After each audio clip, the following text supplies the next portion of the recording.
J'aime poser la question, combien d'entre vous ont des objectifs qu'ils aimeraient atteindre?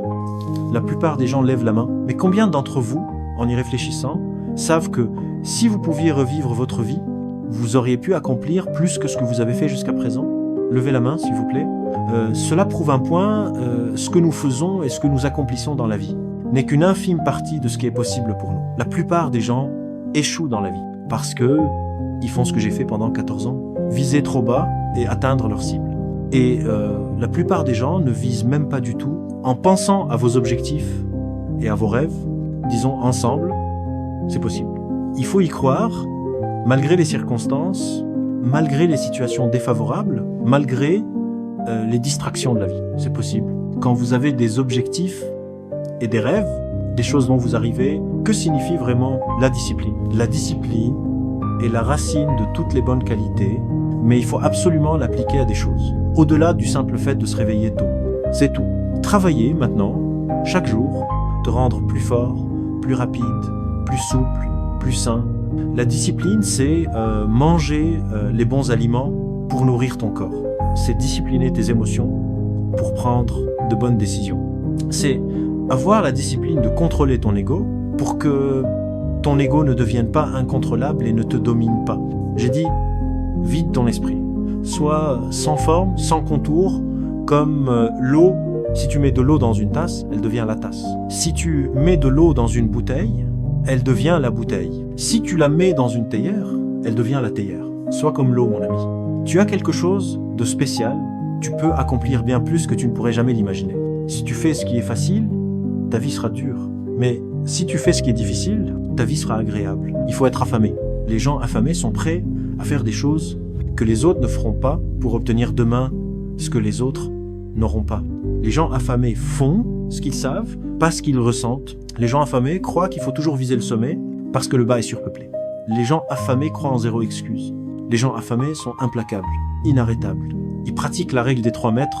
Ils parlent à n'importe qui à moins de 3 mètres d'eux. Les gens affamés croient en PPP, parler aux gens. Et si ça ne marche pas, PPPP, parler à plus de gens.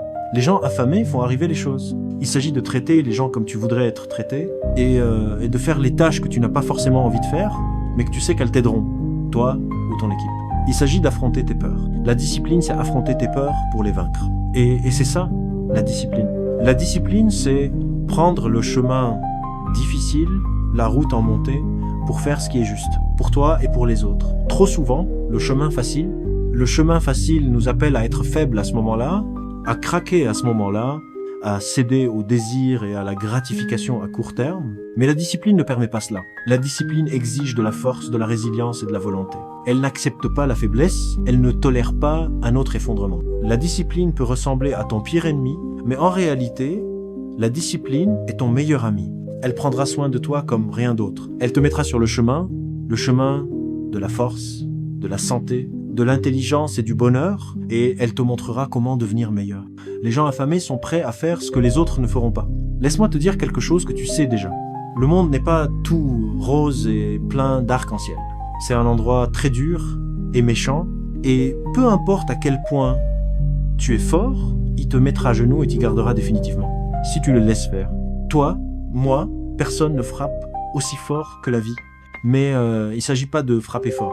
Il s'agit de savoir encaisser les coups et continuer à avancer, de savoir combien tu peux prendre et continuer à avancer. C'est comme ça qu'on gagne. Maintenant, si tu sais ce que tu vaux, va chercher ce que tu vaux.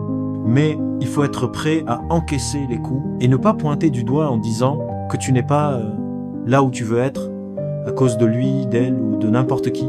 Les lâches font ça et ce n'est pas toi. Tu es meilleur que ça.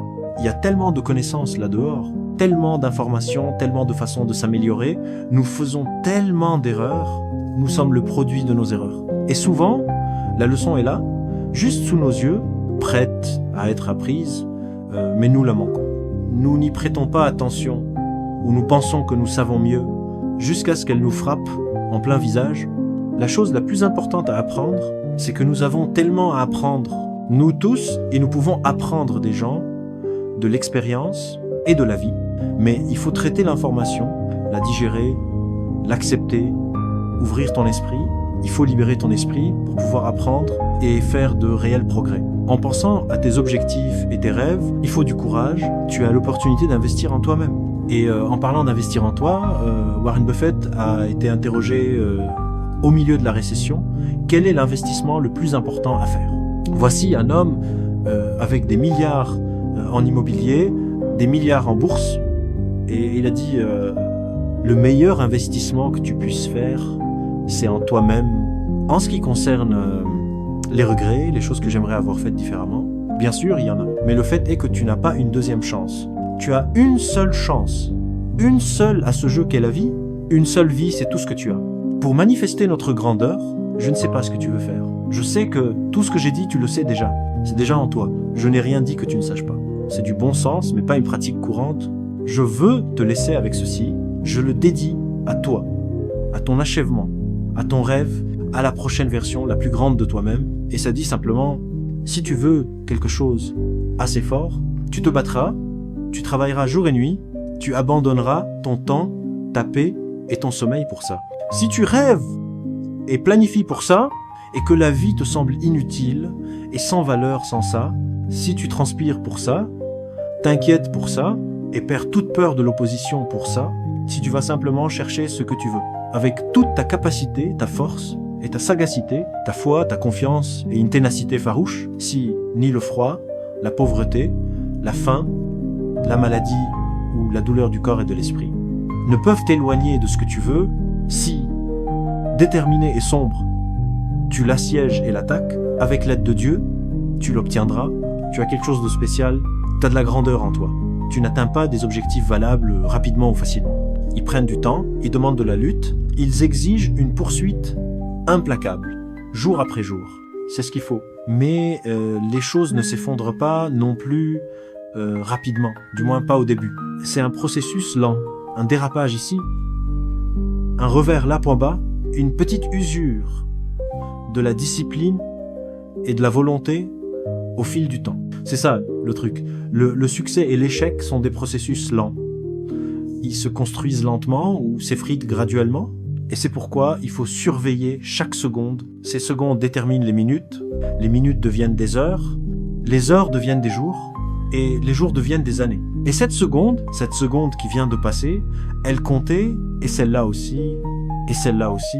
Et dans ces précieuses secondes, tu es soit en train de construire, soit en train de détruire. Tu gagnes du terrain ou tu en perds à chaque seconde. Chaque seconde compte. Alors, fais en sorte que chaque seconde compte.